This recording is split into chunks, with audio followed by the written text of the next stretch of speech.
Let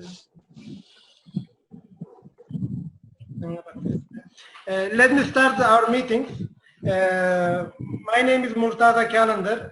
I'm a general manager of the Turkish tour operator, Travel Shop Turkey.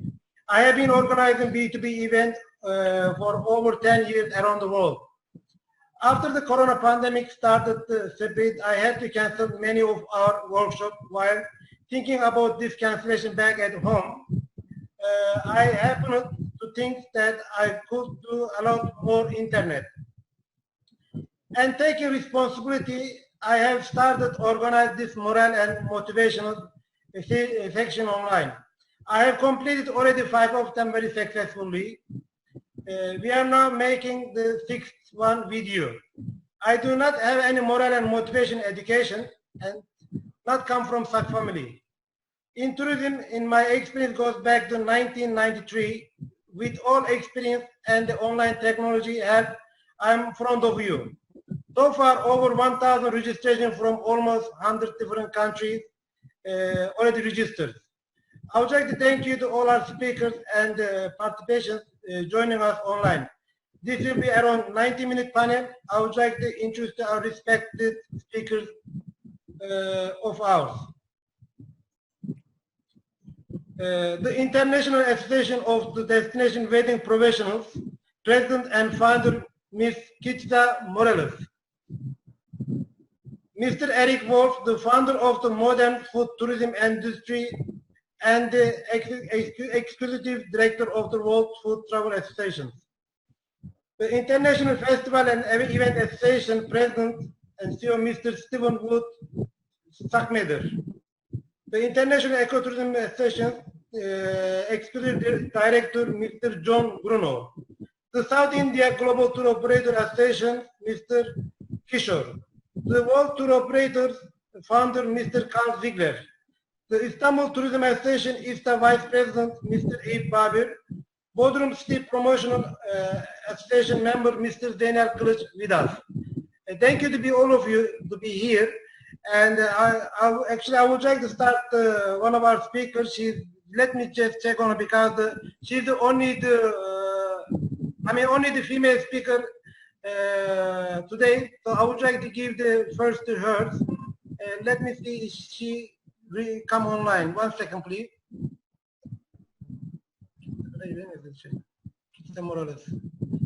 Kitzia, can you hear us? Of course. Thank you very much. Thank you very much, Murtaza, for this invitation. Yeah, 1 second, please, Kitzia. 1 second, please. Yes. 1 second, please. Yeah.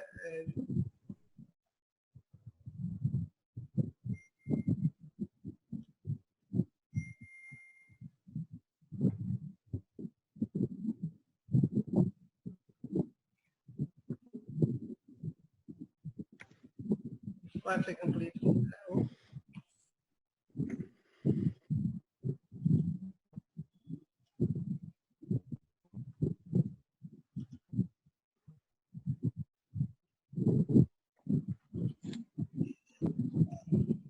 Now is the live on the Facebook. If anybody wants to watch on Facebook later on, everybody can watch the on the Facebook. Okay. Kitzia, you are now on. You are the only lady speakers, female speakers from our panel. I really appreciate it to you. And you wake up early for us from Mexico City. Yeah. Please tell us, about your association, what you are doing, and what you guys planning, because this corona pandemic, I think, it affected your business. Am I right? And please tell us about your association and tell us what all our colleagues can do around the world. Please go ahead. Thank you very much, Murtaza. Thank you for the invitation. And I think it's great that businessmen in the tourism industry like you are taking the time and put these panels together to share our vision and how do we see the next steps for our industry.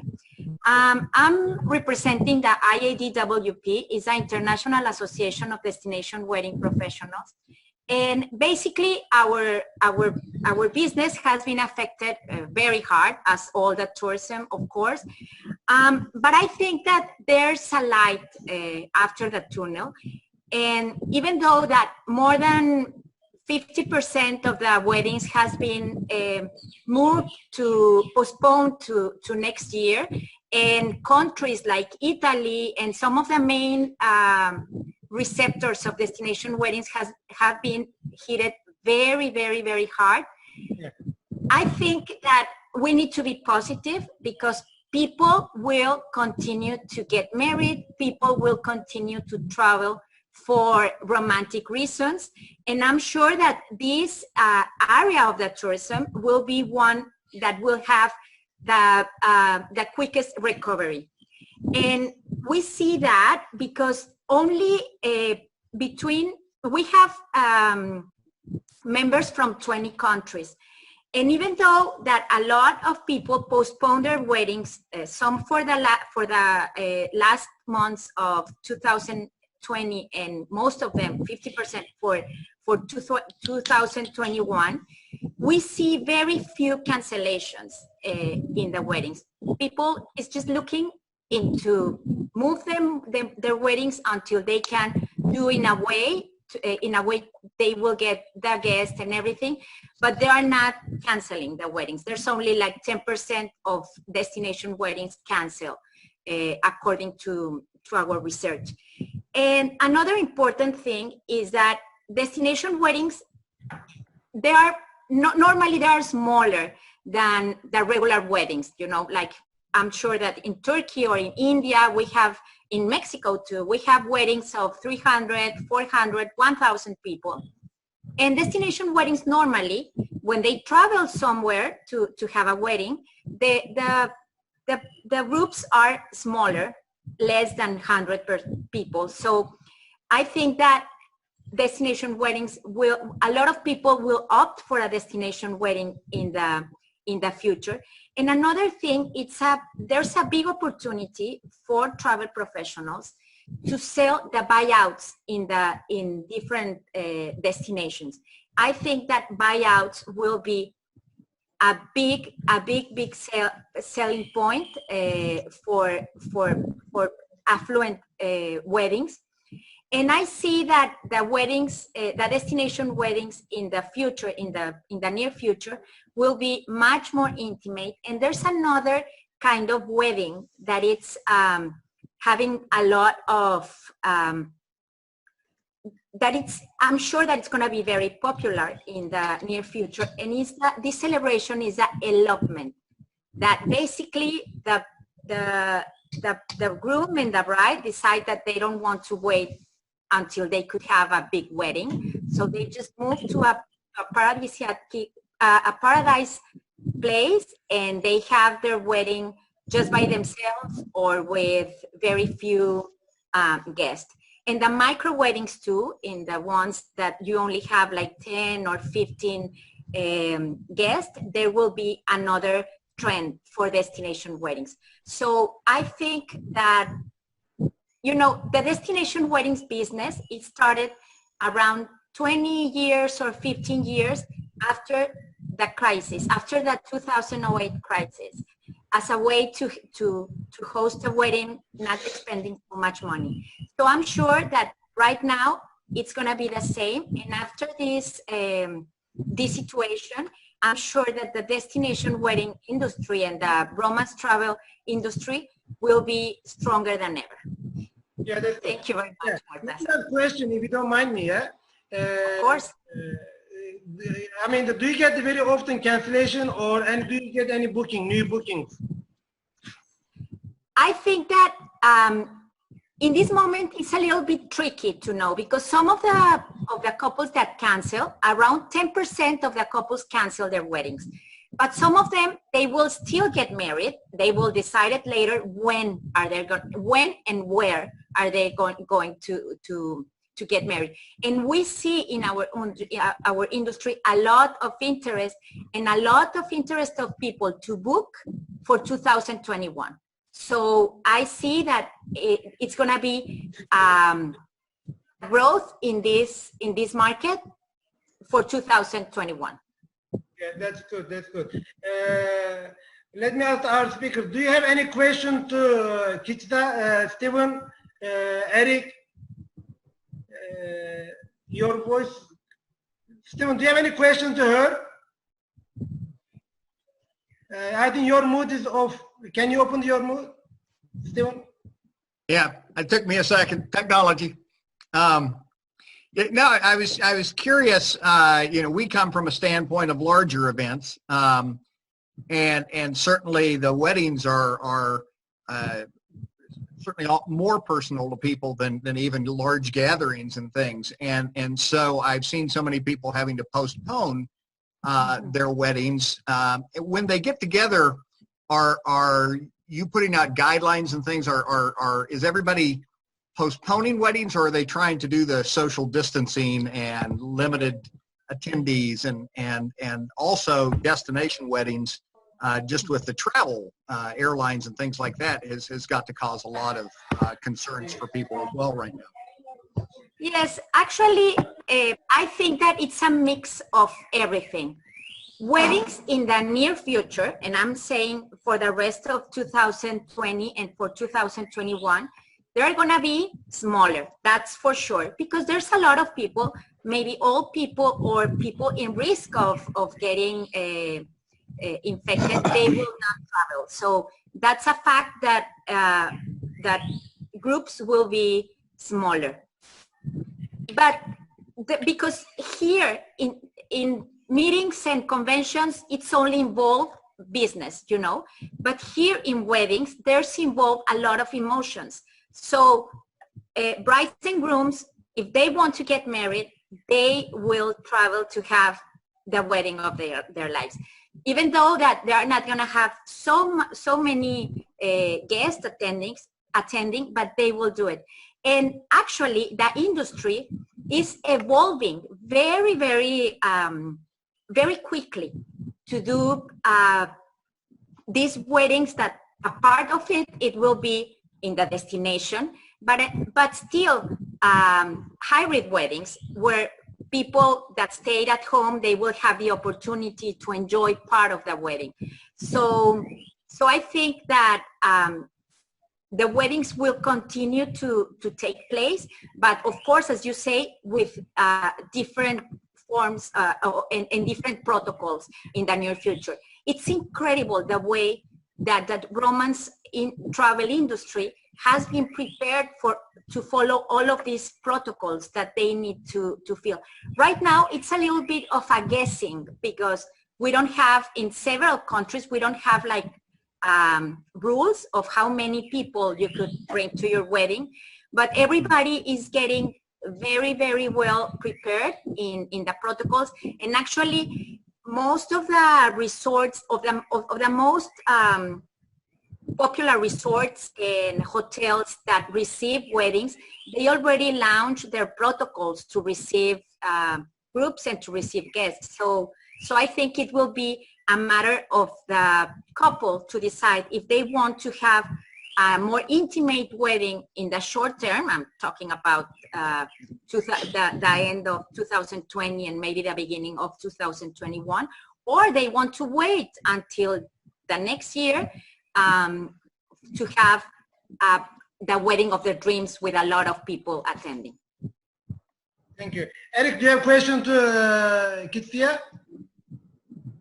No questions. It's not my industry, but I like listening and learning about different industries. Okay, Mr. Eyup? No, thank you. Okay, Mr. Kishore? No, thank you. Okay, Mr. Karl? I think he just offline again. Can you hear me? He's not here. Okay. Mr. Zeynel? I think he's not hearing me. Okay. Kitzia, please wait here because we have a lucky draw also at the end of our Zoom meeting. And we have a question about Mexico City. Okay. Now. Okay. I just want to say the last thing, and I think that this moment is a very good opportunity for new destinations. Like, for example, Italy has always been a very, very famous spot for weddings, but I think that now brides and grooms are looking for new destinations too. So Thank you very much, Murtaza, for the time. Also, a lot of people write me on WhatsApp. They have a question to you. But after all our speakers, I will open our chat program, so we will receive them the question answer. Okay, Erik Wolf Travel Association. Let me make a co-host. Make a co-host. Okay, so you can now share your screen and do your presentation. We cannot hear you. There, can you hear me now? Yeah, we do. Okay, great. All right, I just did a little PowerPoint because I love PowerPoint, and people who work with me think it's ridiculous, but I think it just adds a level of, I don't know, visual elements to it. So thank you very much, Murtaza, for the opportunity to talk with everyone today. Food and beverage tourism is one of the hottest sectors of the tourism industry. It's all visitors eat and drink. It's something that 100% of people do. And luckily, we're in a position where we are recognized as the world's leading authority on food and beverage tourism. And we lead with innovation, and so we've been behind every major first in our industry. And every year, we reach nearly 200,000. Our mission is to preserve and promote culinary cultures through hospitality and tourism. And we also manage the world's largest online community of food and beverage and tourism professionals. And there's a link on the screen where you can go and join the community if this is something that's important for you and your business.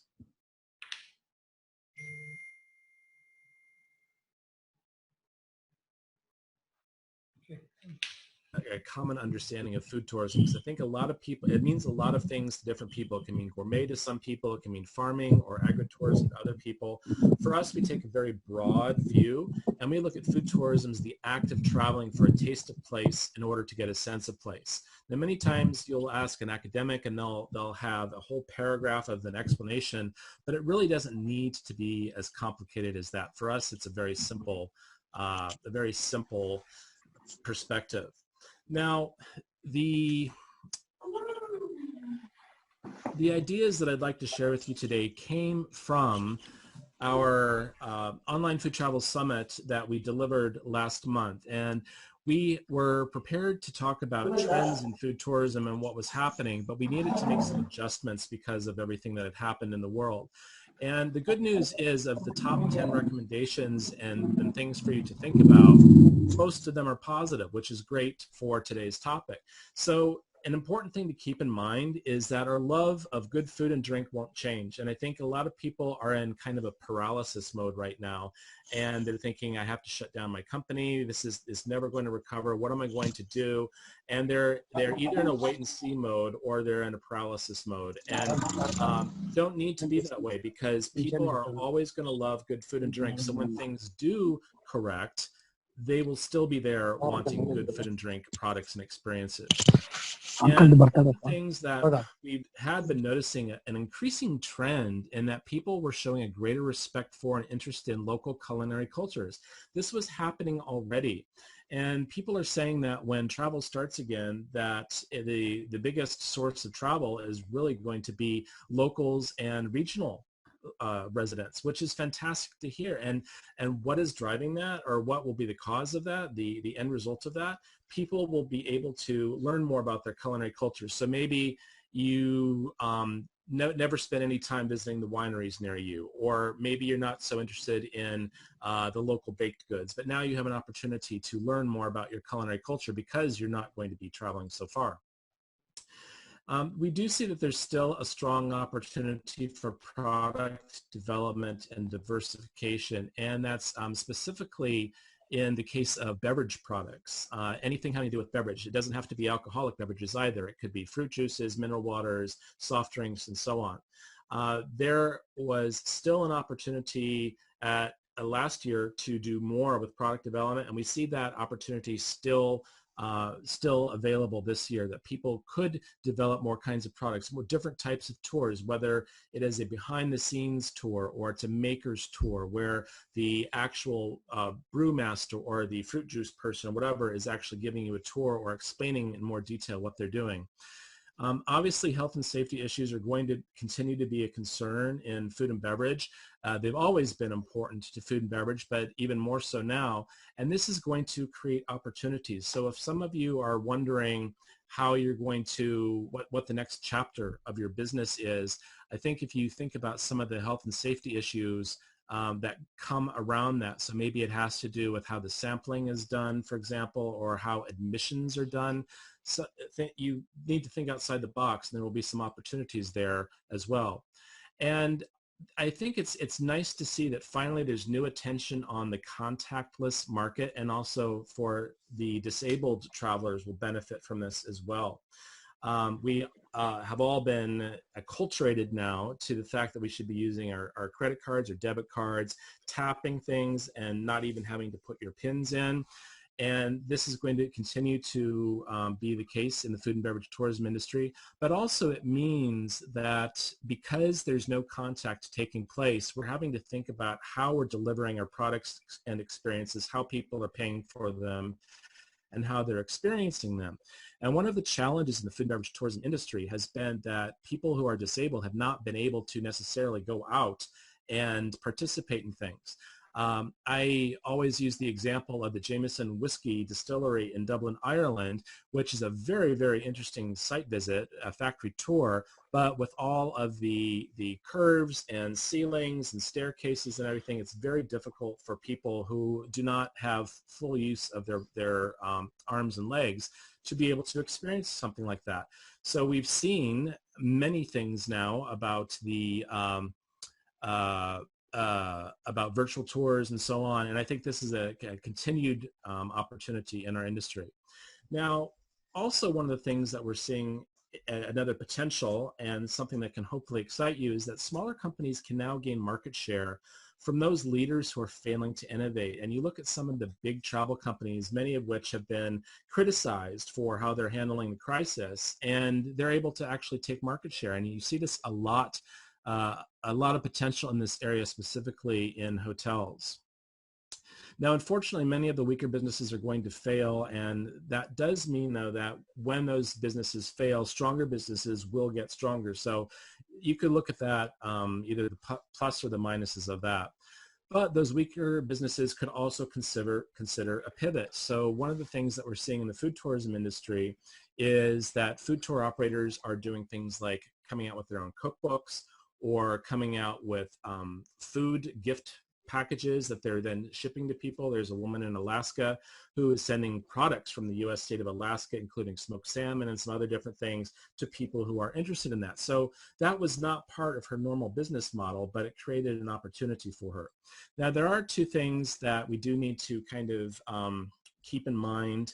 Unfortunately, experiences that require more income might see reduced participation, and this is typically those higher end gourmet experiences, or anything that, like a visit to a culinary retail store where bottles of something might be a couple $100 or euros. You're probably going to see a slowdown in sales for that in the short term. And we had been seeing a tremendous growth and adoption by younger people in food and drink experiences. We think that that is going to stop for the time being. We think that younger people are not going to have the income right now in the short term to be able to travel. So as you can see, it's a bit of a mixed bag here. There's a lot of opportunity, but most of the things are positive. So my advice would be to simply plan and prepare, innovate, improve. This is the time when we should be thinking about how we're going to evolve our businesses, what we can do to pick everything back up again when people start to travel again. And we have done a lot of research. We've done some thought leadership articles that you can get on our website here. And I put these links here because I think they're really, really valuable resources for anyone who is interested in food and beverage tourism. Have a look, see what appeals to you, download it, read it, and hopefully that can help you take your business to the next level. Thank you.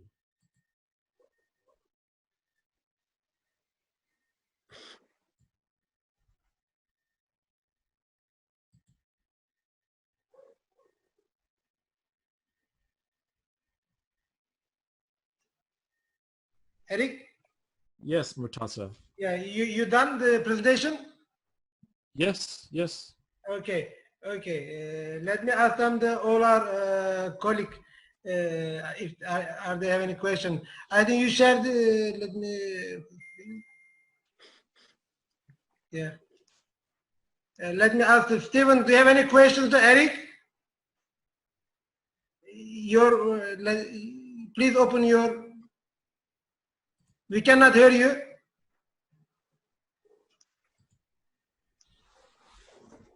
Erik, Stephen. Okay, can you hear? Yes, we do. Okay. It told me I could not, but only you could unmute me, which my wife would like to do sometime. I appreciate it. First of all, Erik, I love your backdrop. That's a lovely photo. I like your idea. I think all of us are challenged in our different areas with the travel and things that are going to be able to happen or not happen. In our industry of festivals and events, we certainly have a good number of people around the world who are focused on food, whether they are solely a festival based on that, or certainly food and beverage is a huge part of every festival and event around the world. I just wanted to say that I really like your pushing the fact, and I think it's important for people in this time to remember that the cultural tourism of food is local at the same time, and to be able to visit local restaurants, local wineries, businesses that are focused on that, because I think that for a good while, I'm guessing, as you're seeing, we are going to see a good bit of business having to be driven from a closer proximity within our own markets while we are waiting for the greater tourism to come back. But I applaud you and all of the people you're working with for doing that, because certainly even now when here in the States, we are all home quarantined at the moment, but we do try to get out, and when we do get out, the thing that usually drives us is food. And we're trying to have those opportunities. So we will continue from our standpoint, me and my family, and I'm sure everybody around the world, to continue to support the people who are in your industry. And hopefully, again, people can drive that local market, which I think is a very important point to underline. Thank you very much. Yeah, and Kitzia, do you have question to Erik? Please open. Kitzia, we cannot hear you. Okay, I'm here.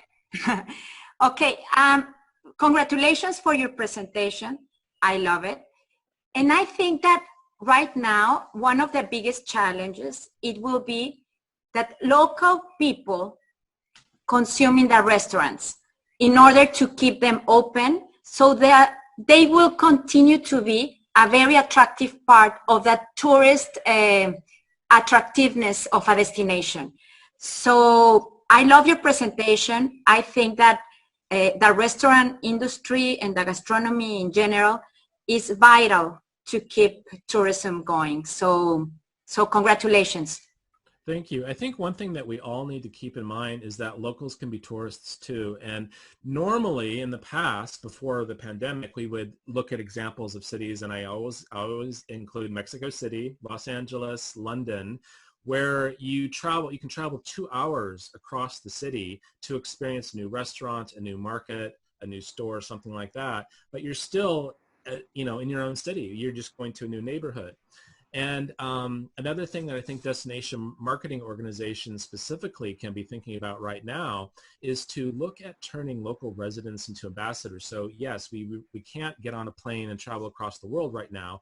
However, when we can, let's take all of the knowledge, all of the experiences that we've learned, that we've experienced, that we've seen, that we've tasted while we were confined in our local areas. We've learned a new recipe. We've discovered a new bread maker, a new ice cream store, something like that. Or who knew that there was a tradition of Italian influence in Argentina, right? And so those people can then we are local ambassadors, so we can take that experience, and we are ambassadors when we travel abroad, and we can tell people about our food and drink. Thank you. Kishore, do you have any question to Erik? No, thank you. No, Mr. Eyup? Yes, I do have. Thank you very much for the nice presentation. My question is if this catastrophe that we have been going through would impact the pricing strategy or the pricing structure of the food and beverage facilities in the future when they are open. Well, we discussed this in our Food Travel Talk TV show this month, so just last week, and we talked about how food and beverage sampling, how restaurants are going to change, what needs we're going to have to do, like are we going to have more disposable things, or are prices going to have to go up? And the consensus on the panel that we had in our online TV talk show was, and these were 4 experts from around the world, that the prices were going to go up a little bit, that a lot of business owners were going towards disposable everything, which, you know, we're supposed to be going back to not doing disposable everything. And now people are going back to it and saying, well, you know, for safety reasons. I don't really buy that. I think that you can still be safe and still use things like glassware, china, cutlery, metal cutlery, and so on. So I think that don't have a knee-jerk reaction and say, oh, we have to do disposable everything, because that will then, those are disposables. The costs will go up. I think costs will go up because we will have to spend more time and thinking about how to make things safe. So whether that means fewer people in restaurants or more supplies to make things safer, but I don't necessarily see the prices having to go up too much. What we're seeing right now is the price of food itself. So transportation companies, there are fewer trucks on the road. It is harder to get product to market now. And so, for example, here in the UK, the price of eggs have gone up 25% in the past 2 months, which is, you know, shocking to have that. This is not inflation. This is because transportation is driving those costs up because no transportation is available. Yeah, Mr. Eyup, I requested from your association to invite the World Food Travel Association to Istanbul. You know, maybe we can do one great event here. What do you think? Is that a good idea? Mr. Eyup? Yeah, I think so. It would be. Yeah, that's so we talk later. You can write me later, okay? We'll do it. All right. Lots of Turkish food. Yeah, okay. John, can you hear me? John? John from Ecotourism Associations? I think he's not heard me. Mr. Karl, Tour Operator Association? I think he's not heard me. Okay, Kishore, do you have any question to him? No, I think he's okay. Now I would like to, Stephen, please tell us about your association and your plan, because you know, your association is event and festival. Yeah, so people can dance, people can eat, people can party. Yeah, and the pandemic affected, I think, your association also. Am I right?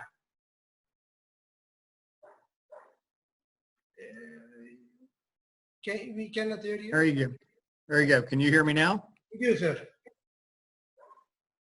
Can you hear me? Yes, we do. Okay. All right. You had to unmute me. I could not unmute myself again. So that was, and I couldn't tell you to unmute me. So we're, yes. Thank you for everybody else that's been talking as well. I know we are all impacted by this.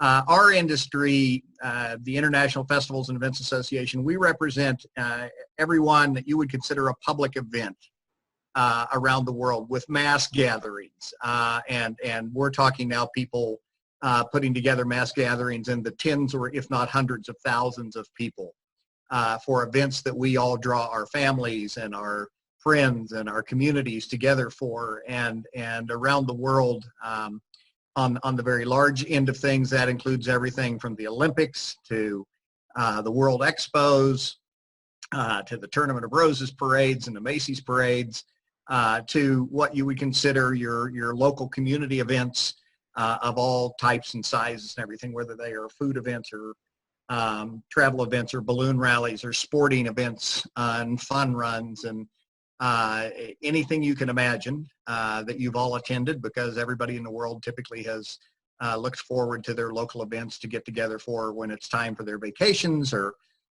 when it's time for them to just get out and enjoy things in their own communities. As I mentioned, food and beverage, a huge part of our events and things as well. So I enjoyed hearing from their standpoint as well. We were, as you can imagine, our job is to represent the global industry and bring together everyone there. And like you are talking about a motivation and morale session, we're trying to keep everybody's motivation up. Unfortunately, we sometimes seem a bit like the negative when we're trying to be credible these days, because we were possibly the first industry to close down because we are mass gatherings, and we will likely be the last industry to open up. Because all the phases around the world as everybody is trying to reopen in any format is typically, as you would expect, going from very small gatherings of 10 people and then 50 people and then maybe 100 people. But there's very little discussions of the great big mass gatherings and music festivals and things that you see, and which is concerning. And certainly we watched the speed of things happen, which I'm sure all of you were surprised at. We were in a board meeting at the end of February, a world board meeting, and the coronavirus was really just a passing point in our discussions, that we were seeing something happening in Asia. Were we paying attention to it? No one thought anything of it. And 2 weeks later, our entire industry globally was shut down and just started like dominoes, starting to close depending on their dates, and as they realized that they weren't going to be safe to open. And that is a particularly frustrating thing for people in our industry, because as you can imagine, the people that run all of our events are type A personalities. They're very detail oriented. They want to be in control of everything. Certainly, other than the weather, they like to control everything. And we are in a situation right now where we control nothing. We don't know when this may end. We are not calling the shots. Most of the shots are being called by health officials or government officials who are determining if and when anything can reopen or happen, and how to do that. We certainly are, we have gone from a evolution. I've watched those in our industry kind of get their arms around this to saying, okay, we're closed down, but they would be very optimistic. We all want to be the first event to reopen when all of this is passed, because we know there will be a pent-up demand. People love to gather. It's very hard to replace a live event, if possible at all, with a virtual event. We're all talking on meetings like this a lot, but it's terribly difficult to create an event or a parade or a music festival online, and so everybody wants to be the first ones to have everybody clamor to be there, and communities together and the world together, because we see ourselves as the organization that represents those events that bond our communities together.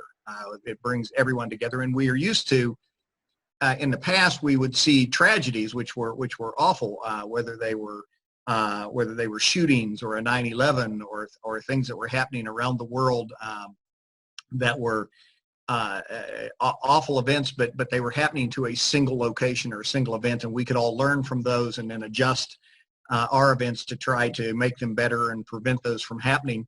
But we all got to go on, and in this case, it is certainly the first time globally where everyone has been shut down, and there are a lot of lessons we are learning and talking about. But we understand there's going to be a whole lot of, even when we do reopen, there's going to be a whole lot of regulations, new regulations and rules that will be put in place for us to follow, and we're trying to get our arms around those without knowing what they all are. Certainly we can assume things like masks and safe distancing and hygiene and all of the things that go along with cleaning and protecting and things. And we're talking about cashless transactions and all the things that go with that. But until the cities and the health officials and everyone understand better exactly what we will need to do, we're all still guessing. So we're trying to learn and move forward at the same time as we still are not sure what those are going to be. And we also know they are going to add costs to what we do. And most of our events get by, when they have their event on an annual basis, typically 90% of their income comes in over a very short period of time.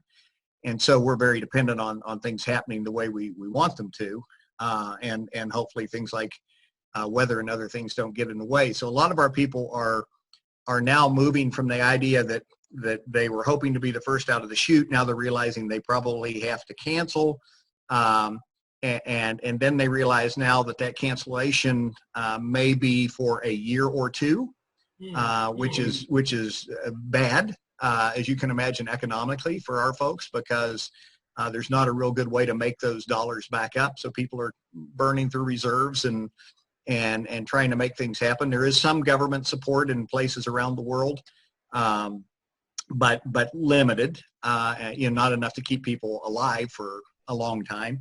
And even the big organizations that you hear about, like Live Nation and things, who are all dependent on events and venues and ticketing, can very quickly lose all the dollars and things that they have. Cirque du Soleil, I was reading an article about, who is having bad times right now, and so we are waiting for our cities and people to get their arms around things and working closely with them, because they all want our events to be successful, but they're learning as well. And I was talking to the president of our Africa chapter, and she was telling me there is an organization before that was still allowed to do an event before everything closed down in South Africa, but that they had to spend an extra $350,000 on hand sanitizer.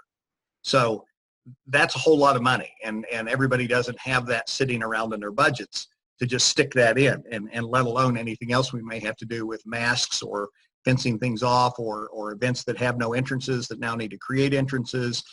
Can they sit at tables? How do they work with all the food vendors?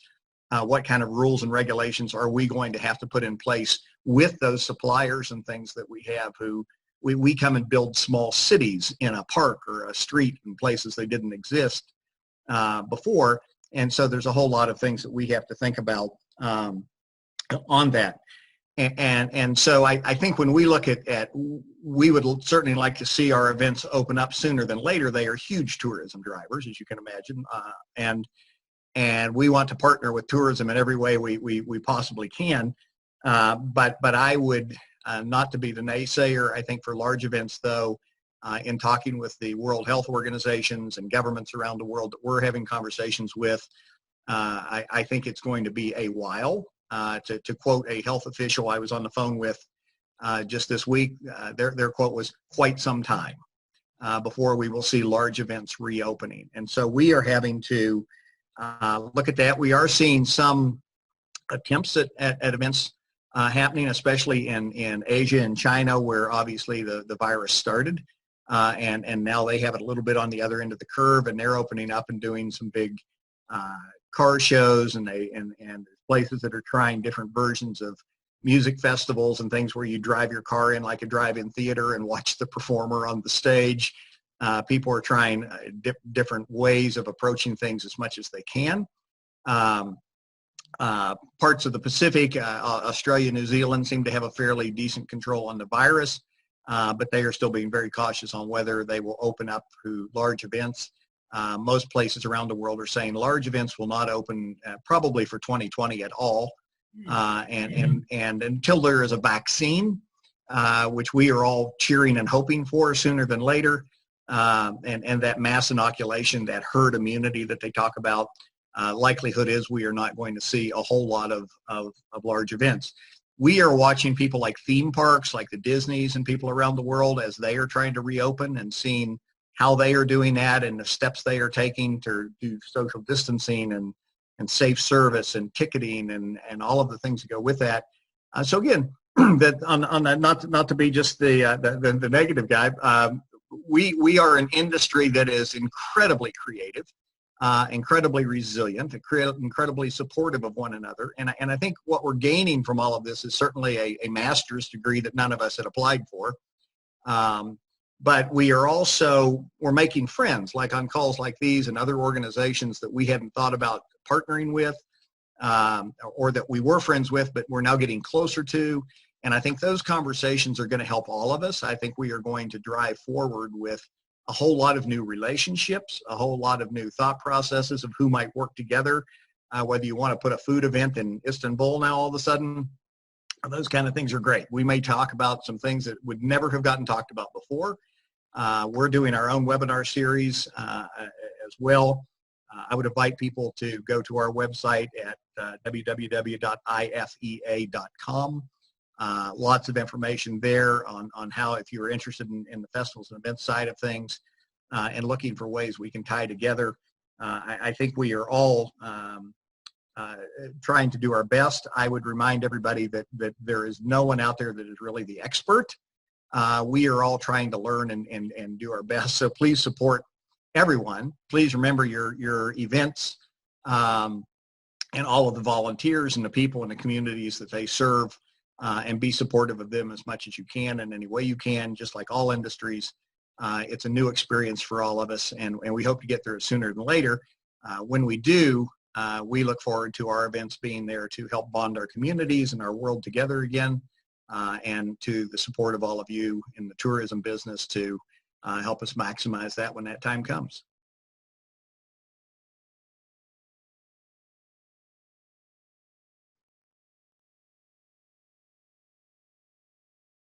Is that finished, Stephen? Hello? Yes. Yep. Okay. By the way, I'm not actually mood on your, voice because the systems, because a lot of people entering, they understand what I mean. I get it. Okay. Let me go back to ask questions to, all my friends. Kitzia, do you have any questions to Stephen? We cannot hear you. Please open your voice.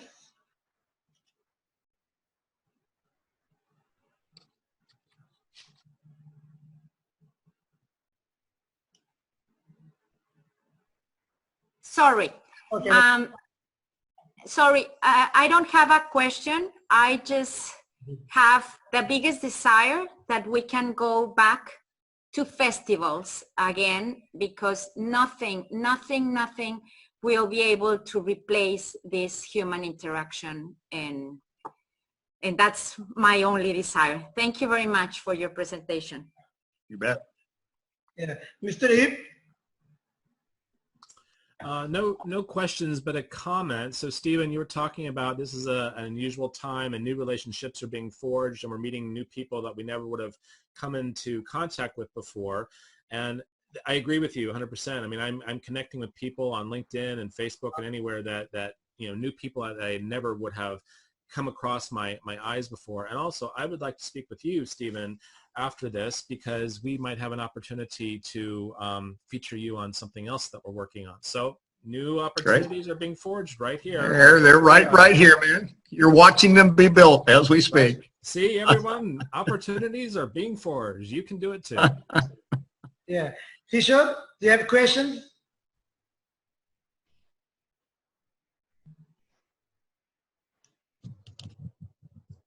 No, nothing. Thanks. Okay. I think John, he tried to log into our account. Let me check. Karl? Mr. Karl, do you have questions to him? You are on. Oh, beautiful, beautiful. Okay, thank you very much, first of all, for your kindness. And I'm very pleased to see this fantastic gentleman. And obviously, I have to say thank you to all the people that are watching. As I am in Italy, I'm in Switzerland now, but I've been in Italy since the beginning of the problems everybody faced. I can tell you that we are now starting open, and it's difficult to keep them away from meeting points. And we are Italians, at least, and we're not very disciplined. The discipline is not makes us the best in the world. What I prepared is, let me just talk about this for a second. Under our point of view, what's going to happen now, because of what we see that our government is doing, is obviously we have no possibilities to gather, and there will be shrinking in our money. I got 100% of cancellation from all my American customers, right? So this is normal. No problem. As the gentleman said, I totally believe in opportunity when we have crisis, and we don't have to forget that Uber and Airbnb were done in 2008 and 2009. So the brain must be fast. What we see is a complete change, and I would like to make a connection with the German gentleman of Mr. Wood, I think. And yeah, there are good new opportunities. What me and my colleagues decided is here, we are making family tour in the mountains. It's the only thing we can do. We got the mountains and we got the sea. We cannot go to the sea, so we do mountain bike, all adventures for focus on individuals and families. But if you do not mind, I have something to share with you, and let me see if I can do it. Host disabled participant screen sharing. So I'm not Mr. Murtaza. Yeah, I'll get. I will make a co-host. Let me get questions to all of them. Sure. If anybody asks the questions to him, Mr. Zainal. Hi, Mr. Steven. Hello. I thought, well, in Turkey, when is COVID turned pandemic, the Turkish government, they at the beginning, firstly they decided to stop all the festival and events, and also they close all the nightclubs, blah blah. But now we got the phone call, like 100 people, keep calling us to, they wanted to know what's going to happen for the future. And many of the companies, they already paid for the shows. And some of them, they can't take their money back. And for the future, they can't see anything because of the, well, in Turkey, all we see, probably till next year, is not the government is not going to let any festival and events.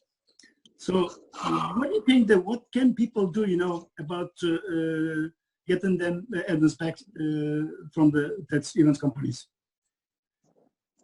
To get them to travel to Turkey? Yeah.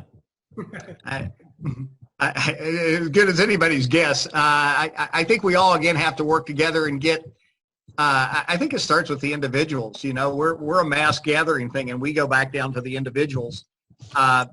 Especially, and I'd say in the United States, we're especially guilty of that. We don't want anybody to tell us what to do. Don't tell me where I can go, where I can sit, how far away I have to be.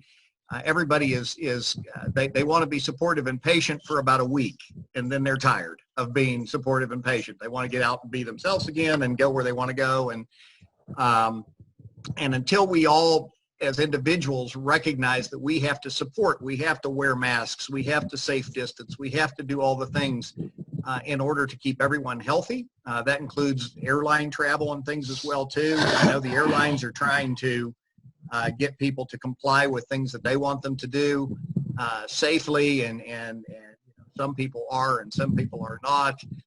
And we all have to have some common sense and say, look, it's not my favorite thing to do to distance from everybody and things either.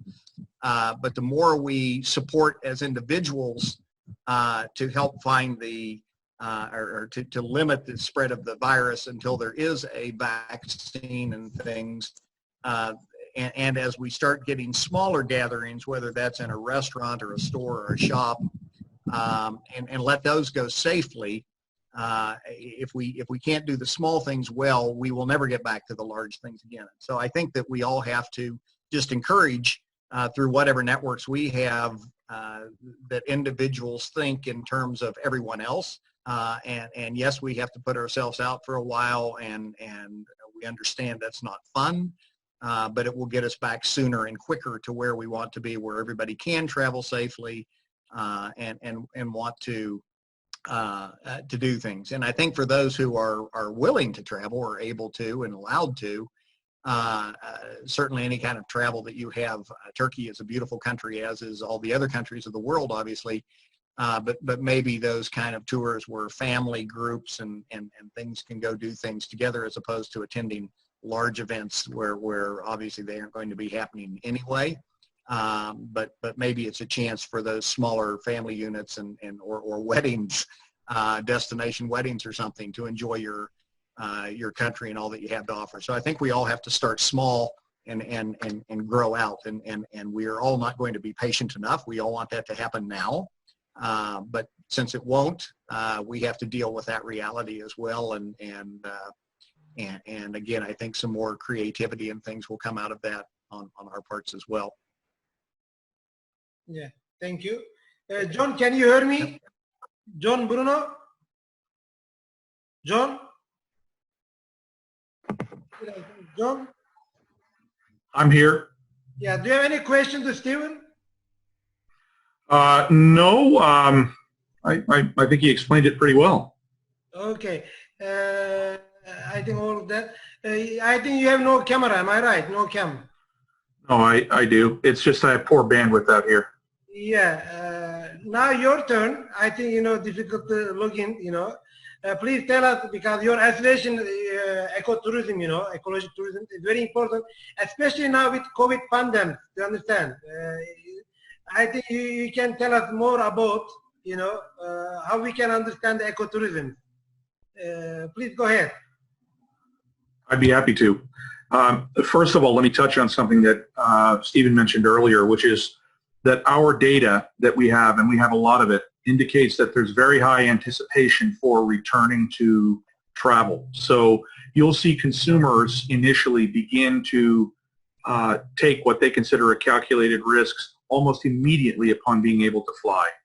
And the experiences that those consumers have, and this is to address a question I believe an earlier participant asked, the experiences that those retail tourists have will strongly influence MICE tourism and the response of people who book large venues, incentives, and smaller venues. So I think you'll see that start up as retail tourists begin to tell what their experiences are as they travel. And I think that's going to happen relatively quickly. We see a lot of anticipation. As far as ecotourism goes, I think it's no secret that ecotourism is the fastest growing segment of tourism. And the reason for that is it delivers strong value back to the community. So what we see is a continuation of that growth, possibly even more from the fact that there is a desire now to have more space and to not be crowded. So you might see a little reticence on the part of retail tourists to engage with hotspots or overcrowded destinations, but they'll be very eager to get out into natural spaces where they have, let's say, outdoor activities, or where they have the opportunity to practice social distancing.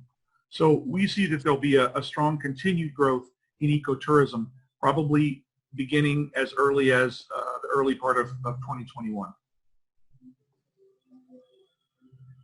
That's it? I'm happy to talk more if you have any other questions. Okay.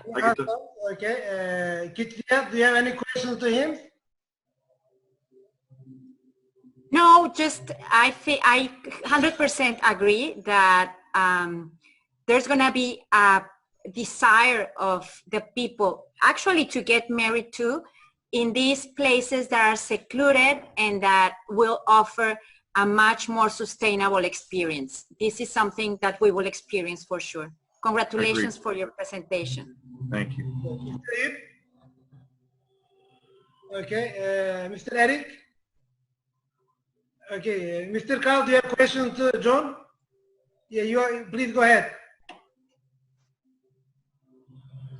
Good day, John. Thank you very much. So it means that your customers are going to be Americans, say, if you're in the US.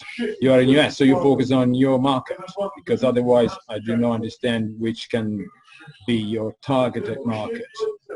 So we're an association, and our members are the ones who provide the experiences and are the consultants and the habitats. They're the ones that are providing for the tourists. So the data that I'm giving you is coming from them. And what we're seeing, again, is a very strong demand not only for sustainable spaces, but the ability to avoid over-touristed areas. So that means that, and that's on an international level. So as you know, the U.S. as a source market, Germany and China account for, 35% of source markets globally, especially from a revenue perspective. So the United States will begin traveling very aggressively very soon. And the experiences that those retail travelers have, those individual travelers, will tell business, MICE, how to proceed. So if those travelers go out and they have a good time around the world, and you can name me any destination, I'll be happy to discuss it with you, then they'll report back that they traveled easily and without any negative circumstances. You'll see MICE travel and business travel begin to pick up in that direction. Okay, thank you. Stephen, do you have questions to John? Not necessarily an additional question, but I just to underline again, I think the ecotourism is going to be huge, and all of us, I think we have learned a lot from the impact of everybody not getting out and not traveling, and we've seen what that's done for the world, not on purpose, but probably a good example of what can happen if we actually tried to do things again, and hopefully we can use some of our events that we are involved with, because we're all very concerned with sustainability and the footprints and things that we leave as well on the world, and I think hopefully we can all work together to learn from this experience and maybe improve on all those efforts and make the world a better place for all of us moving forward too. So thanks for all your efforts, John. Absolutely. I agree 100% with what you're saying. The idea is that the growth of ecotourism is not necessarily motivated by the traditional desire to travel. It has some additional elements. It has to it a desire to connect globally and a desire to do good. So if the more that you embrace those opportunities in your destinations, the more of those kinds of travelers you'll be able to engage, and the more ecotourism you'll see, and the more sustainable tourism you'll see. And there's opportunities for sustainable tourism even within a city setting, even within an urban setting. And of course, if anyone wants to ask me about that, I'm always available. Yeah, Mr. Daniel? Thank you. You have a question to Mr. John? Thank you very much. Perfect presentation. Kishore, are you here? I think he just logged out and he's going to begin. Okay, he's not here. Please stay here, because I received a lot of WhatsApp messages here. Many people have a question, here. Later on, I will open the chat, so we will read all the questions, Karl, your turn, please. Let me make a co-host, so you can do your presentation. Yes, if you can share the data. Okay, then. I'm going to show you a few data that I took from, I don't know if you can see it. Can you? You are sharing now. Hello? Start the screen. Yes, you are sharing. Yes. Yes. Hopefully. Can you see that? Your screen is sharing. Yeah. In theory, you are seeing something like a graph, is it? Yes. Okay. See what? Please have a look to this. This is China at the first outbreak of SARS. Okay. So it's 2002, 2004. So you can see that the recovery, you can see, well, in April, January, February, and March, around the middle of February, we had the curve that walks straight down and then comes up quite steep in about 4 or 5 months, okay? If we go to another one, that is this, do you see this one? This is the green stuff. Can you see it? I don't know if you see this was the China during COVID. This is now. Okay, it's 2019, and this what you're looking at, the green line is the download of the app for traveling by the Chinese. Okay, you can see a steep descent because the airplanes have been completely canceled, so people could not travel anymore. And you can see how it's coming back again. Look at the 1st March, because most works return to factories, and then up again, because China obviously is in front of us in terms of recovery. If we keep going, we can see what's happened in the last few months. The gray line is the international. The green area is the international one, and the green one is the international flights. So it's keep going very low, but the national line, the inner commerce, the inner flight is getting up and up. Okay, so we can think that obviously the recovery starts from the national target. And this one is very interesting because this is quite accurate. You can see that USA, the difference in colors, what is this? But anyway, the difference, USA is going down, okay? Europe is in a terrible situation, and what is this? And you can see, and Asia is going down again, but China is steeply going up. This is Lufthansa hub, okay? These are German data, so don't worry, you can trust them 100%. I know 100%. So this is very, very interesting, and in my point of view as the Chinese, we have to see what they do, where they go, and what's happening there. We are a couple of months delayed.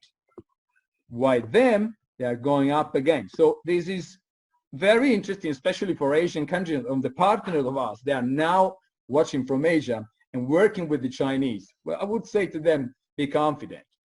Next one is the difference of the kind of tour that people want to do. Forget about group. The Chinese, in this case, I only had studied the Chinese. Chinese say, I do not go with the group. And don't forget, the Chinese love groups because it's cheaper, because it's fast, because they visit a lot of places in one single journey. But then, what he said, they wanted likely to go on a self-guided tour for 41%, and definitely the 17%, and the self-drive tour.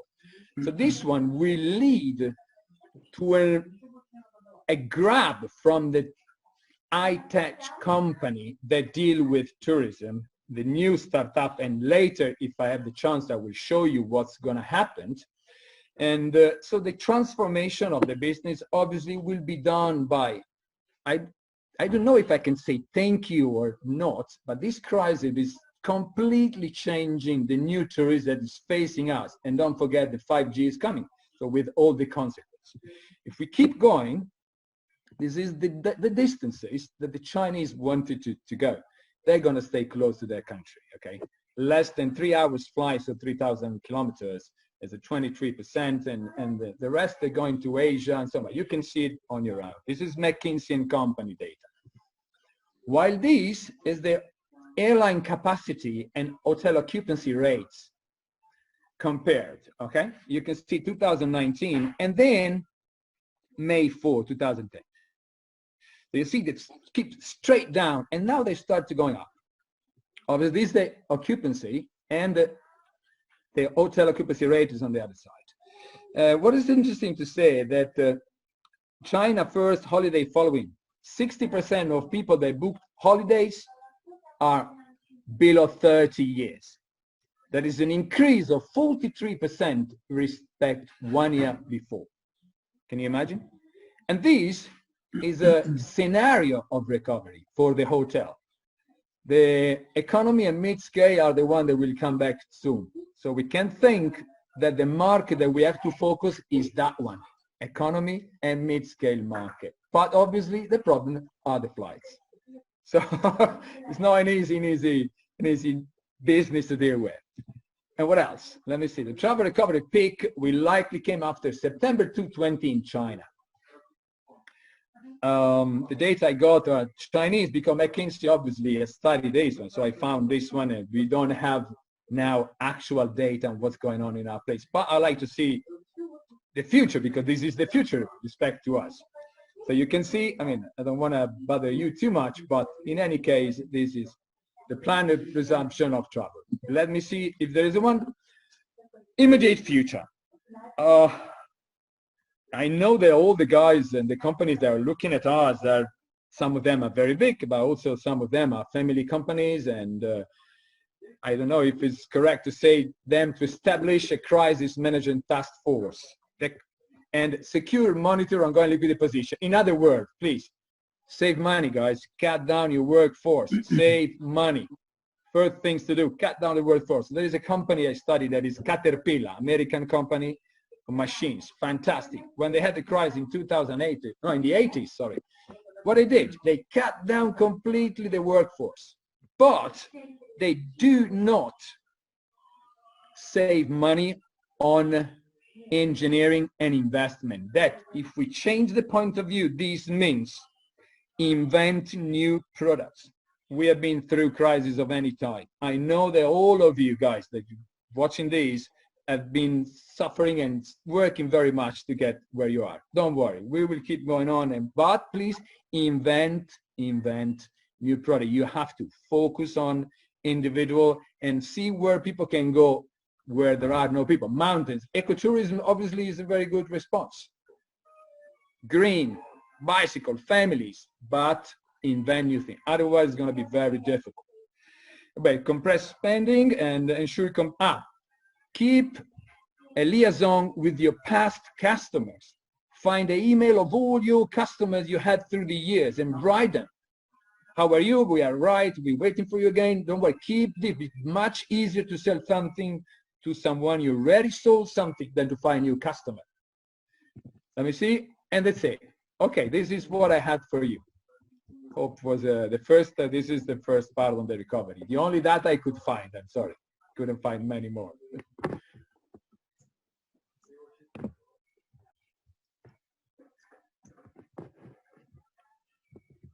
All right, I'm done. I have something more later, but this is on the future. If we have the opportunity to talk about the evolution of tourism. Yeah, let me get them. Kitzia, do you have any question to Karl? No, thank you. Thank you. Mr. Eyup? I'm good. Mr. Erik?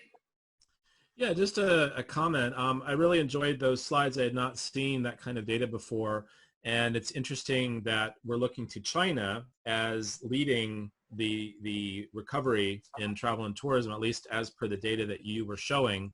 However, one of the things that I thought was really interesting was the slide about hotels and talking about how the economy and mid-level hotels are going to recover the fastest. And that's consistent with the data that we saw recently as well in our sector. So it's those cheaper or more average cost experiences or products that are going to recover more quickly. It's the luxury high-end things that are going to suffer and for a longer period of time. Yeah. Thank you. Thank you. Let me go back. Second please.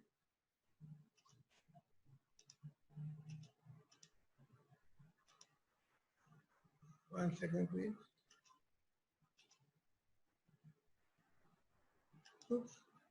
Kishore, do you have questions? Yes. Do you have any questions, Karl? Yes, can I ask something to Mr. Karl? Obviously. Hello, Mr. Karl. Namaste. Sorry, can you hear me? Yes, sir. Clear. Mr. Karl, what I see, many of European countries have not decided yet to let them citizens go to overseas holidays. We see on the news. Let me move the all. I think somebody. Hello, 1 second, please. Let me move all. Move all. Okay. Karl, I'm gonna make you the waiting rooms. Please come again because you're screen. Okay.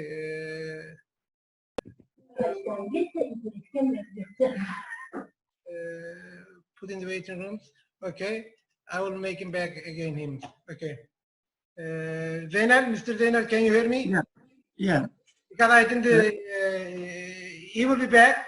I put him in the waiting room. He will be back. Okay. When he come back, we will receive his questions. All right. We'll receive your questions to him. Okay. Now I would like to give to Mr. Eyup Babur. Eyup Babur.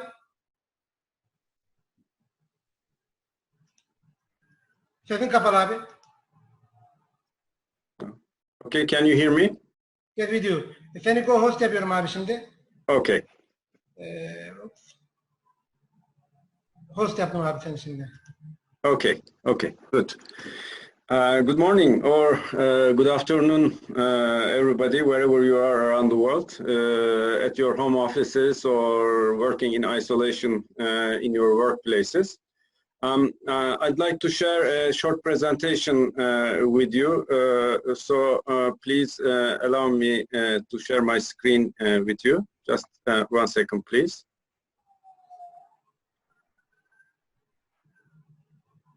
All right.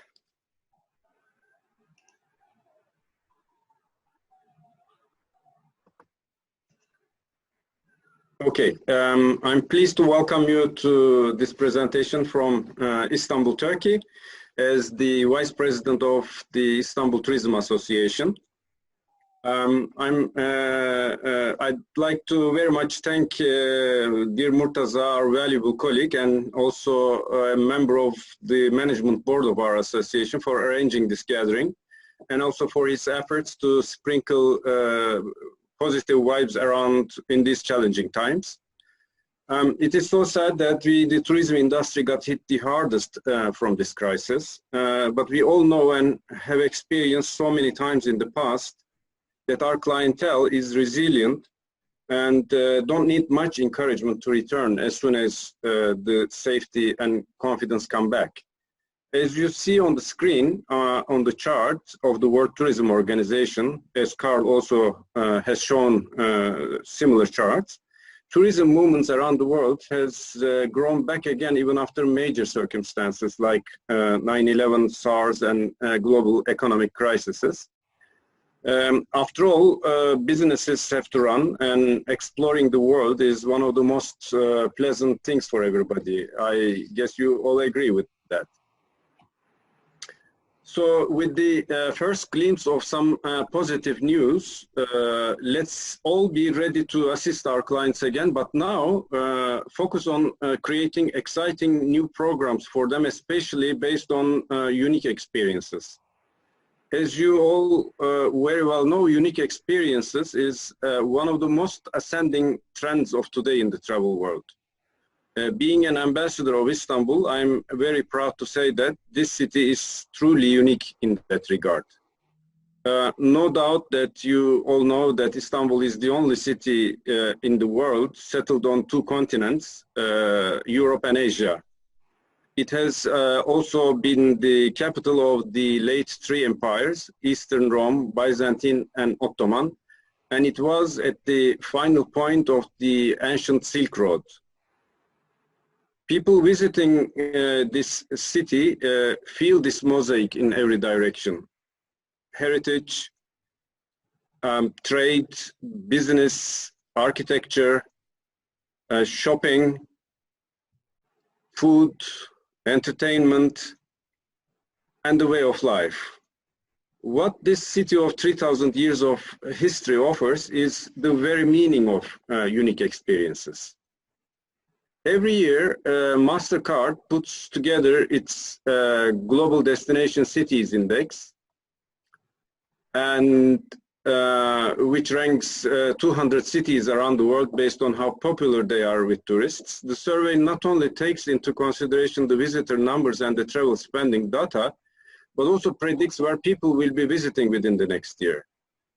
Which is of course not relevant anymore for this year, but according to the company's 2019 index, Istanbul has been the 8th most popular city of the world by the foreign travelers, right after the 7th, New York City. We are confident that as soon as the world returns to its course back again, we will even climb higher in this ladder. I now would like to show you a one minute video on Istanbul.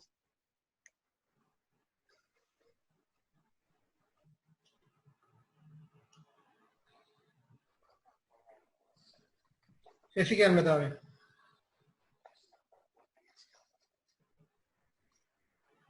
Ses yok.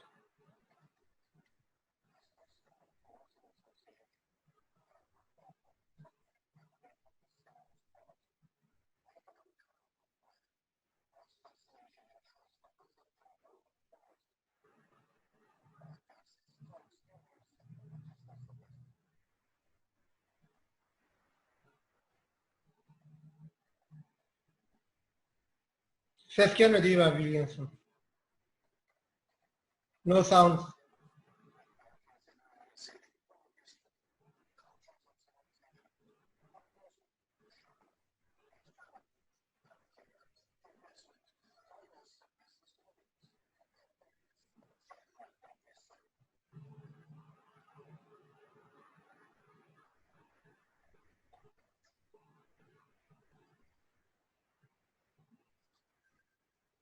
Thank you. Thank you once again for your participation today, and let us all be positive, optimistic, keep a high spirit, and I wish you all a safe, healthy, and prosperous future days ahead. Abi ekranı okay. Let me ask if anybody have questions. Okay. Okay. Let me ask, Stephen, do you have any questions to Mr. Eyup about Istanbul or Turkey? No, I would just underline, having been there myself, it's a beautiful city, and I would encourage anybody who has not had the opportunity, when the opportunity arises and we can travel again, to put it high on your priority list. It is a spectacular location and a very memorable place to visit. Thank you very much, Stephen. Looking forward to welcoming you again then. John, are you there? Do you have any questions to Mr. Eyup? I think he's not there. Okay, let me go. Erik, are you here? I'm here, yes. No questions, but I love seeing the pictures of the food. I can't wait to try real Turkish food in Turkey. Most welcome. Kitzia? Kitzia, Istanbul has also been very popular with international weddings. So maybe this would rise in your list in the future, hopefully. Yeah, I cannot hear Kitzia. Okay. We cannot hear you, Kitzia.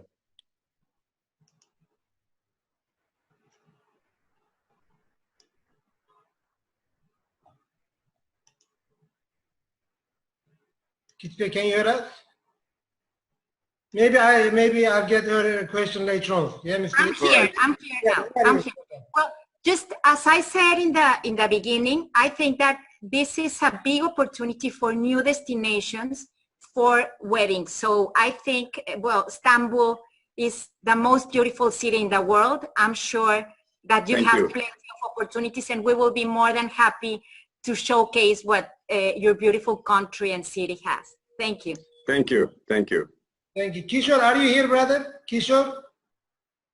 He's not here. Many people have questions. Now I can go to Mr. Zainal. Are you here? Mr. Zainal? Let me see him. Mr. Zainal? He's not here, I think. Okay. Let me, Mr. Hakan. 1 second, please. Hakan?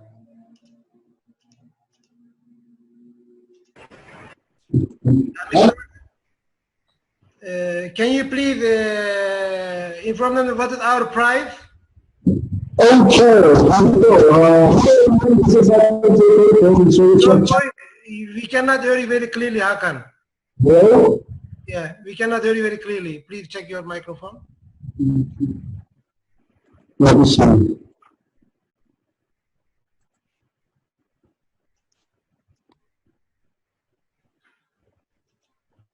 Is it on? Yeah, please ask your questions. Okay. By that time, I'll check with Mr. Zainal. Okay, well, this is our country go from Turkey. I'm hoping that you I will. Yeah. Hakan sen bekle, şimdi Zeynel abi verelim. Zeynel abi geldi. Yes, please, Mr. Zeynel, please do your presentation. Okay, your speech. Hakan, yeah, please. Thank you very much, Mr. Murtaza. Hello to everyone, and thank you for giving me a chance to be a speaker in this chat meeting. This kind of meetings provide great happiness for all of tourism professionals.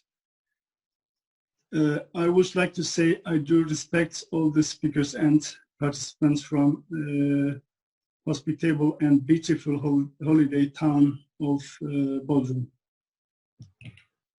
Bodrum is a famous touristic center in Turkey. Its location is in the west of Turkey alongside the Aegean Sea. It is a Turkish port in the province called Muğla.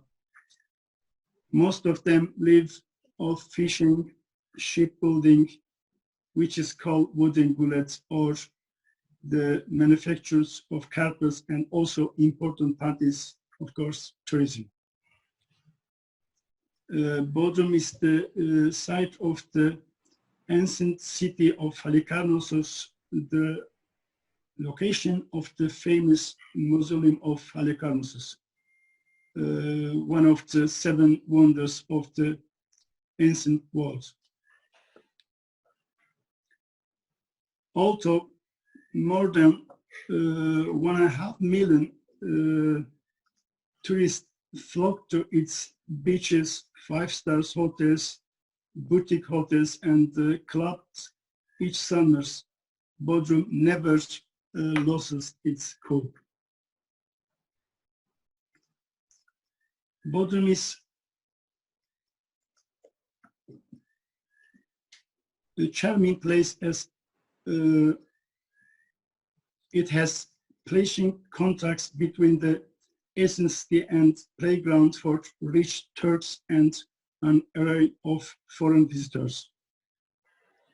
And also, a lot of European rich families, politicians, and artists have them second house here in Bodrum, and they spend them nearly half of the year here in Bodrum. Today, Bodrum is one of most important centers of trade, art, and entertainment, as it has been since centuries ago. Bodrum is a white that bears all colors, and also internally then it rains different here, and also the sunrise different and sets completely different. Wind blows different, sea smells else. Bodrum is the notice the hottest, the most inner, the most beautiful, the most honest, and the most friend child of nature mother.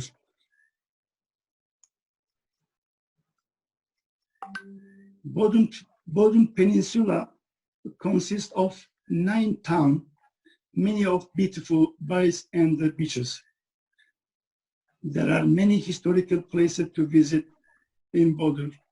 Some of them is Bodrum Castle, Bodrum Paradise Bay, Venetian Castle, Mindos Gate, Edessa, Ancient City of Bergerac, Madness Ancient City, Ancient Theater, which is the host countless concerts and events every year. And Bodrum Museum, Bodrum Underwater Archaeology Museum, located in Bodrum Castle, so that one really must see place in the Bodrum. And many of more places I couldn't count it. Bodrum has a wide variety of food cultures for the visitors. We believe that Turkish cuisine is one of the best and healthiest cuisines in the world. In Bodrum, we have access to fresh produce, Mediterranean cuisine, and seafood all year around. The attraction of the Bodrum hosts many foreign and local weddings every year. Bodrum generates over $2 billion with 200 hotels and 90,000 beds. Bodrum cruise port available on World Cruise Line charts, and many of mega cruise ships visit Bodrum every year, also with Bodrum, Yalikava, Turgut Reis, marinas, houses, nearly 2,000 yachts every year from all around the world. Bodrum promises an incredible trip with its blue bikes and 65 blue flag beaches. Whether you can enjoy our hotels and beaches, or you can join to daily, weekly trip with the famous Bodrum Bird or the modern yachts. With the COVID-19 beginning in China and turning into an epidemic, our country health ministry took very urgent measures. The process has been controlled much better than many countries in the world. The spread of the epidemic was prevented by Bodrum municipality and the Turkish Ministry of the Health. Our last pandemic hospital unit was closed on 30 April. There are no any more cases in the Bodrum Peninsula at the moment. According to the decision of our government, our hotels will start to season 2020 from 1st June. Our hotels have completed preparation for COVID-19. They will start to serve with a certificate used by our Ministry of Health. Hotel that receive certificates will start accepting guests by sharing their certificates with agencies, and this hotel will be open first. All our business have taken hygiene measures, and all hotels, restaurants, cafe and pubs are ready to host guests. Bodrum is waiting for you to spend a very nice holiday with its historical places, fabulous hotels, unforgettable nights life, delicious food, beaches, and turquoise sea. Thank you very much. Okay, thank you. Anybody have questions let me ask, Kitzia, any questions to him? Okay. Mr. Dinar, maybe we can invite all the speakers to Bodrum. We can host them, with your association. Of course, we own the hotels also in Bodrum Peninsula. All the speakers, I would like to say, you're welcome to stay with us.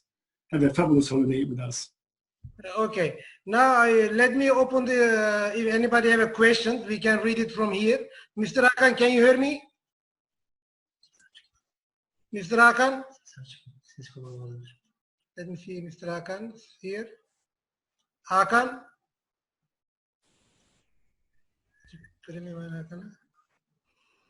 Okay, now I hope the sound is better now. Hakan, 1 second, please. Let's open a question. Let's open up the chat, sir, first. Evet. The chat is disabled, so you had to undo that.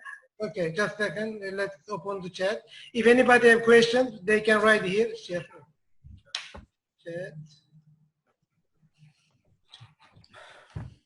Okay, chat on. If anybody have a questions to any of the speakers, please write it here, and Mr. Hakan can read it.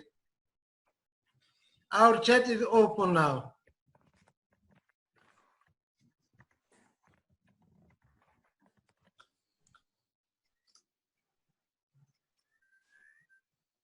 Okay, hello everyone. This is Hakan from Travel Shop Turkey. Obviously, I work for Mr. Murtaza Kalender here, who has, who is kind enough to share all his valuable thoughts with us. And I appreciate all you participants, especially the speakers from all around the world joining us today. This has been quite an informative and elaborate as far as the tourism industry goes. And as an appreciation to Hakan, sorry, somebody have a question. Let's answer to them. Somebody question to Kitzia, please read. Hakan, when should be expecting the Turkey to open up our tourists? Yes, sir. I think this question not Kitzia. Maybe that question is the Mr. Eyup. Mr. Eyup. Abi? Yes. As my colleague from Bodrum, Zeynel, has mentioned, the resort hotels are getting prepared to accept guests from all over as of June 1st. And at the same time, the Ministry of Tourism, together with the Ministry of Health, has prepared certain bunch of criteria for the hotels to fulfill in terms of hygiene and preparedness for safety for the guests. So, in fact, the hotels who get these certificates are going to be ready to accept guests anytime.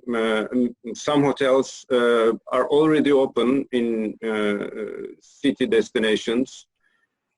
Okay, some are closed, but as the season is opening up, the ones which are closed, as soon as they get those certificates, are going to be ready to accept guests from around the world.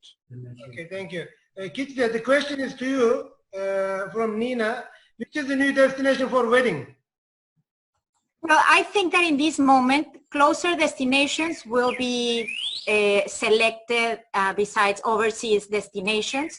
The second one is that couples will have, and they have right now, a lot of interest in culture and history. So this kind of smaller destinations will be very popular instead of big resorts as is right now. And I think that sustainability will be another very important factor for the weddings choosing a destination for their wedding.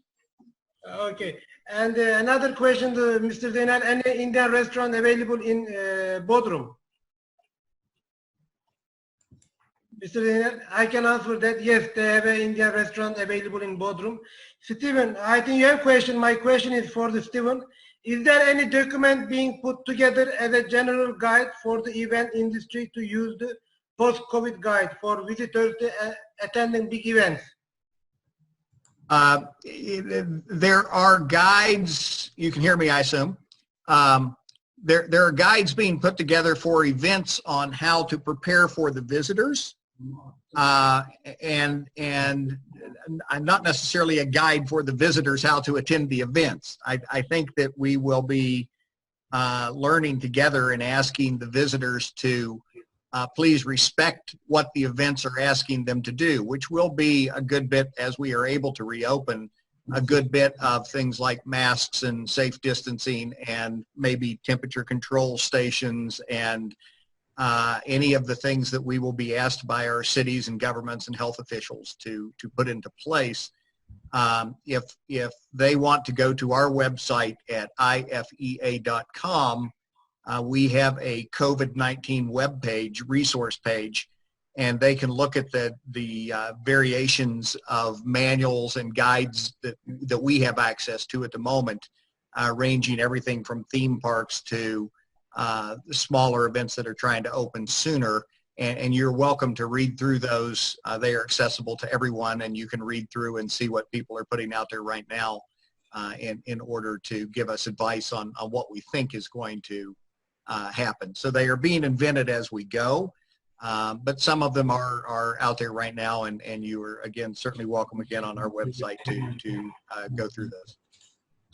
Okay. There's many people asking India restaurant available in Turkey. Yes, India restaurant available in Turkey. Many people asking they want to do combine it, Istanbul to Bodrum or Antalya. Yes, you can do combine it. Expecting flights from North America to Rhythm, I don't know. I'm just checking any good questions to our speakers. Somebody write comments. Somebody do promotions themselves. Okay, hello speaker, for your views, you think guest travel destination, we must travel the first place? That question. Okay, Hakan, can you please ask our for winner first questions? Okay, well, as an appreciation of your time and of your gathering with us here, we have put together a little pop quiz, so to speak, and just as an appreciation of your time, as I said, we have 4 questions that I will be directing here, and then it's all about the little things that one should know if they're attending to this little meeting. Just 4 questions that I will be directing, and I will be having the answers through the Zoom chat as it's open right now for everyone's contribution. Now we are awarding these little right answers. The first right answers will be awarded with a 4-day Turkey fam trip, and then another perhaps in Vietnam that's going to be taking place this year again. You just want to, have a little celebration here. So just here comes the first question. It is the question number 1 that will be awarded with 4-day Turkey fam trip is, who was our second speaker during this Zoom meeting? I'm expecting your answers through the chat. Okay, who was our second speaker? Erik. Erik who? You have to be more defined with that.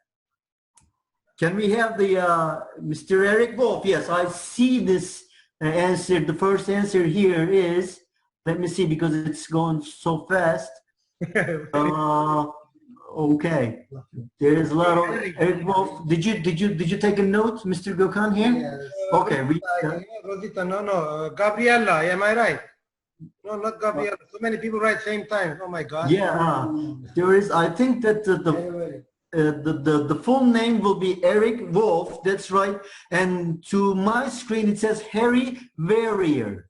I think that's the right one, right? Yeah, the first one is Harry Verrier. We will be contacting you very soon, and you have won a 4-day Turkey fam trip that's gonna take place during, I think it's in September, the beginning of September. You will have the details, and if you're available by that time, we will host you and welcome you in Turkey in that fam trip. I'm going on with the second question here. That's going to be awarded with a Vietnam fam trip. That's also in September. I think it's towards the end of the September in Vietnam. Travel Shop Turkey workshop and the fam trip continued by the workshop.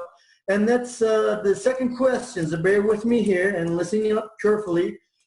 Since the question is about Vietnam, where is Vietnam located as far as the continent? What continent is the Vietnam is in? Oh my God.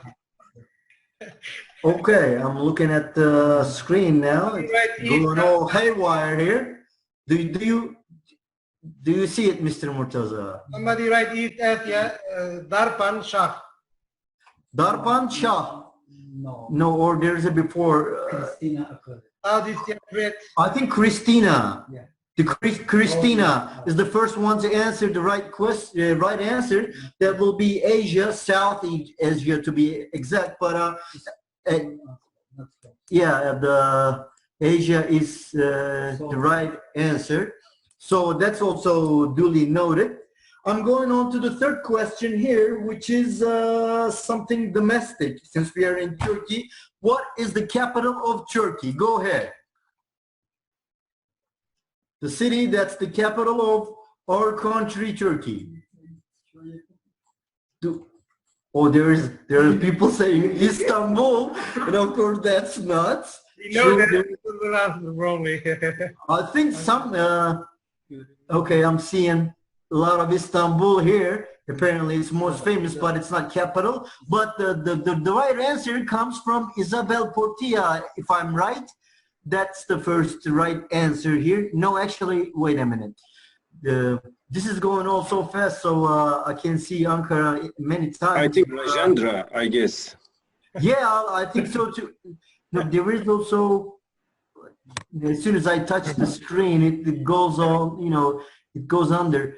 So we'll check again, but there is also an answer say East Ankara, so they're not quite sure about it. East Ankara is a new definition. Next one, Hakan. Peter Foster. I'll make sure that the right person Peter Foster is the first one. Which is the 4-day Peter Foster. The third question. Hakan, please answer. Peter Foster, am I right, Mr. Babur? Yes, Peter Foster. Okay, we noted that one too. And the last question will be, again awarded with a Vietnam fan trip for 4 days. And that's the, actually, if you have been throughout all this panel, that you will know it. But if you have, joined us, somewhere mids, then that won't be happening. Who was our first speaker? Got online and taught to us. Our first speaker.